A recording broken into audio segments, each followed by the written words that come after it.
Alright guys, what is up? It's been a minute since I've seen you, and I'm very sorry for that. No matter what amount of excuses I could make as to why I haven't made a video in a minute, that's on me, guys. No one else's fault. But I will tell you, this week's video is extra special. I've actually been thinking on it for what I would say is a hot minute. I've been thinking about the one, the only, the delicious Filipino foods. And for those of you who know, Filipino food is really good. I think it's really underrated, but I think that if you live there or you visited, you know that a lot of Filipino food holds a special place in a lot of people's hearts. And it's just like homey food. Like, it's stuff you want to eat. It's fun. There's color in it. There's flavor. It's just really cool. So let's take a look at the 10 Filipino foods that I miss most. I miss everything. I think about Filipino food like weekly. I even went to the Filipino store after starting to create this episode and bought some lumpia and some siopao and some other Filipino things that I really enjoy because I just had to have them. So let's take a look at some of the foods that I miss. First off, the region that I was in was Ilocos Norte, Ilocos Sur, and like Abra. And one of the things that's kind of cool and just super local to that area is the Ilocos empanada. It's an orange empanada. It's full of like cabbage, mung beans.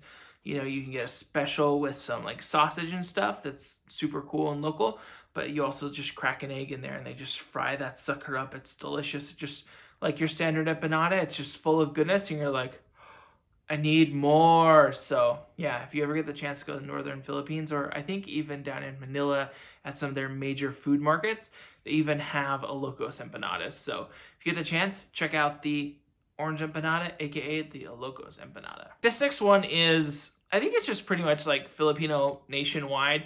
You know, in America, we have like root beer floats and people do orange floats, but in the Philippines, they do like a Mikdo float, which is like a Coke float. I had never had that before, and you could go to Jollibee or McDonald's and get it, and it was delicious, and it made like surviving the heat just so much better. So it's just ice cream, ice, and the soda of your choice, right? The soft drink of your choice. You could get like Royal True Orange or Coke or, you know, whatever they had available and was their offer. And one time I wanted one and they were out of ice, so they couldn't even give me one. It made me so sad. But I went to the next, Jollibee down the street and they had one. So yeah, check yourself out like a McDo or a Coke float. Street food is life in the Philippines. Like, it is L-I-F-E. It is so good. I love the flavors. I love it all. But like, you go along the side of the road and there's just these people out with like all these assorted meats. You have chicken, Adidas, chicken feet. You have pork. You have just entrails, like anything. But my favorite was just like a nice pork skewer. And it would be like lined up like little pork. And then at the end, it's just got like a nice fatty piece of meat. And it's just ever so tasty. It's like in like a teriyaki sauce that they have there. Super good. You got to check it out. If you go, get yourself some Filipino street pork skewers. Delicious. Masarap. So this one, we actually have a couple in the United States, but I had to really hype up how much I miss it. Jollibee. Guys, I'm a sucker for a yum with cheese, a peach mango pie. Peach mango pie! The fries when I was there were actually really cool because they had like flavored fries. They had like a cheese one and a ranch one. But like, Jollibee's fun. It's like the Filipino McDonald's. It is just tasty, delicious, and wonderful. They have a couple here in the United States. They have good chicken. Like, that's really great. They have halo halo, super delicious. Like, I should make one of those one time just so you guys can see the unique flavors going into a halo halo. But Jollibee's just like kind of like a weird, fun comfort food for me. And a couple of times when I've been traveling, people have like humored me with letting me go to Filipino restaurants, and I go to Jollibee all the time. But yeah, another day we could talk more about Filipino restaurants I love, but Jollibee is one of the foods I love. And I know that's many foods, but so good. You gotta get it. So, pinakbet. This is like a really, I think this is mostly indigenous to like the Ilocos regions and kind of like that upper mountain province of Luzon.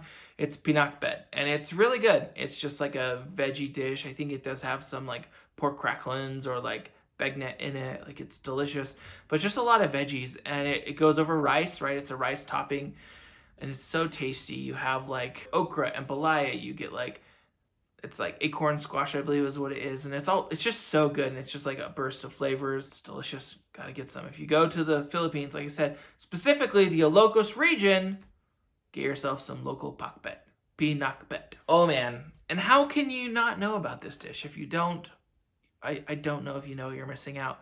This is adobo. I prefer adobo pork, like pork adobo. It's way superior, way better flavored in my opinion. And it might be because I just don't like the chicken as much because I think it needs a little bit more fat content, which the pork delivers on. And so, yeah, it's just literally just pork, and it's braised in some delicious like vinegar, soy sauce, like peppercorn mixture, and it's wonderful. You can add some ginger, some potatoes.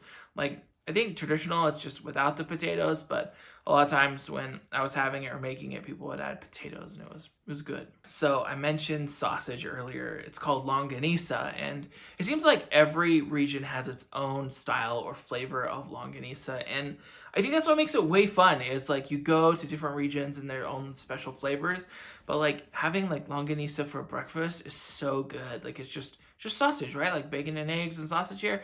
They just have sausage as well with something with rice, right? Like, and so just their local sausages in the Philippines are delicious, delightful, and must taste if you go there. Okay, so this is, I think, and I believe, like someone can correct me if I'm wrong, Miki is a super regional dish.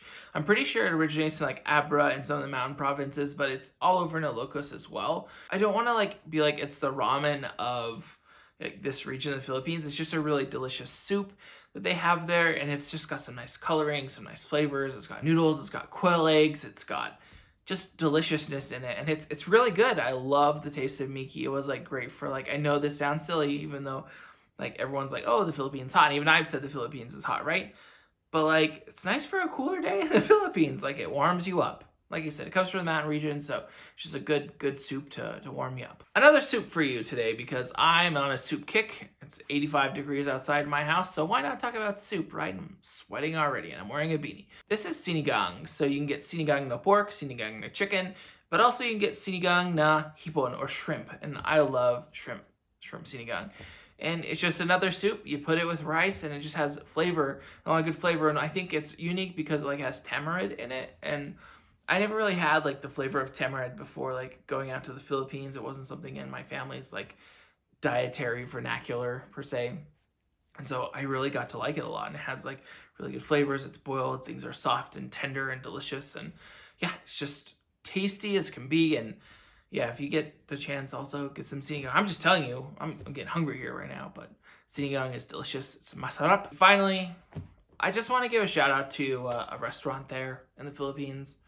I know there are like 50 others that I could give a shout out to that I visit over the time. And I think I should make a video on that. Maybe I should be like 5 places you should go next time you decide to visit Ilocos Norte. I don't know. Ilocos Sur, Abra, these places. But this one is in Ilocos Sur. It's in Narvacan, Ilocos Sur actually. It's just right off the road, which is super convenient. So if you're passing through, you ought to stop by. But it is called Abra Miki. It is actually a restaurant based off of that last dish I talked about before the sinigang, which is Miki. And if you get a chance, you should stop by. Marco and his crew have like not only created some really crafted and delicious Filipino foods, but they've also like made their own like Americanized Filipino foods that they've taken. Like one of the best sandwiches my wife and I have ever had was actually in the Philippines. It was tasty, and I wanted it. Like after we left, we both said, dude, that was really good. They have delicious nachos. I've seen they have pizza now. Like, you gotta go. You gotta check it out. Abra Miki. But anyhow, like I said, these are some of the foods I miss from the Philippines, and if you get the chance to visit Ilocos Norte, Ilocos Sur, and Abra, you should go. You should go visit. It's wonderful.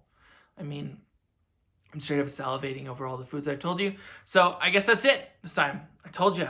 These are the top 10 foods I miss from the Philippines, and we'll catch you next time.